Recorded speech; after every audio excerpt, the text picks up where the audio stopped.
ହାଥରସର ମୃତ୍ୟୁର ବିଭୀଷିକା ଯେତେ ବଖାଣିଲେ ସରୁନି। ସୋସିଆଲ ମିଡ଼ିଆରେ ଘୁରି ବୁଲୁଥିବା ଦୃଶ୍ୟ ସାରା ଦେଶବାସୀଙ୍କ ମନକୁ ଆନ୍ଦୋଳିତ କରୁଛି। ତେବେ ଯେଉଁ ବାବାଙ୍କ ପାଇଁ ଏତେ ଶ୍ରଦ୍ଧାଳୁଙ୍କ ଜୀବନ ଗଲା, ଏବେ ତାଙ୍କର ଗୋଟିଏ ପରେ ଗୋଟିଏ ଗୁମର ଖୋଲିବାରେ ଲାଗିଛି।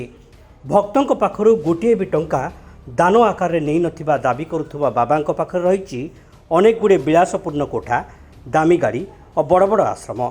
ବାବାଙ୍କ ପାଖରେ ପାଖାପାଖି 100 କୋଟି ଟଙ୍କାର ସମ୍ପତ୍ତି ରହିଛି। ସେପଟେ ଭକ୍ତଙ୍କ ପାଖରେ ସେ ନାନା ନାମରେ ପରିଚିତ। କେବେ ନାରାୟଣ ସାକାର ହରି ତ ଆଉ କେବେ ବିଶ୍ୱହରି ତ ଆଉ କେବେ ଭୋଲେ ବାବା। ଏହି ବାବାଙ୍କ ପ୍ରକୃତ ନାଁ ହେଉଛି ସୁରଜପାଲ ସିଂ। କେବଳ ଉତ୍ତରପ୍ରଦେଶ ନୁହେଁ, ହରିୟାଣା, ରାଜସ୍ଥାନ, ଦିଲ୍ଲୀ ଭଳି ଦେଶର ଅନ୍ୟ ରାଜ୍ୟରେ ମଧ୍ୟ ବାବାଙ୍କ ଶ୍ରଦ୍ଧାଳୁ ଅଛନ୍ତି।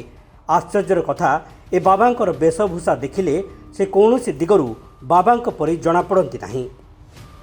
ଉତ୍ତରପ୍ରଦେଶର ବାହାଦୁର ନଗର ହେଉଛି ବାବାଙ୍କ ଜନ୍ମସ୍ଥଳୀ।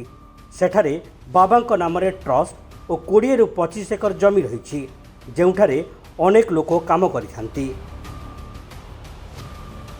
ଆଶ୍ରମରେ ଉଭୟ ମହିଳା ଓ ପୁରୁଷ କର୍ମୀ କାର୍ଯ୍ୟରତ।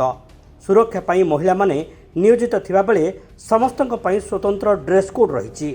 ସେଠାରେ ଶ୍ରଦ୍ଧାଳୁଙ୍କ ଖୁବ୍ ଭିଡ଼ ଦେଖିବାକୁ ମିଳେ। ଏହାକୁ ବାବାଙ୍କ ସାମ୍ରାଜ୍ୟ କହିଲେ କିଛି କମ୍ ହେବ ନାହିଁ। କେବଳ ନିଜ ଜିଲ୍ଲାରେ ନୁହେଁ, ବାବାଙ୍କ ଆଶ୍ରମ ଦେଶର ଅନେକ ରାଜ୍ୟରେ ପ୍ରତିଷ୍ଠା ହୋଇଥିବା ଜଣାଯାଏ। ବାବା ମାନବ ସେବାକୁ ନେଇ ପ୍ରବଚନରେ ସନ୍ଦେଶ ଦେଇଥାନ୍ତି। ତାଙ୍କ ସତ୍ସଙ୍ଗ ଓ ପ୍ରବଚନରେ ମୋବାଇଲ ଆଦିର ବ୍ୟବହାରକୁ ନେଇ କଟକଣା ରହିଥିବାରୁ କେହି ସୋସିଆଲ ମିଡ଼ିଆରେ ଭୋଲେ ବାବାଙ୍କ ଭାଷଣ ଶୁଣି ନାହାନ୍ତି। ଇଣ୍ଟରନେଟ୍ରେ ବାବାଙ୍କର ଖାସ୍ ସମ୍ପୃକ୍ତି ନଥିବାରୁ ତାଙ୍କ ବିଶାଳ ସାମ୍ରାଜ୍ୟ ବିଷୟରେ ସମସ୍ତେ ସହଜରେ ଜାଣିପାରନ୍ତି ନାହିଁ।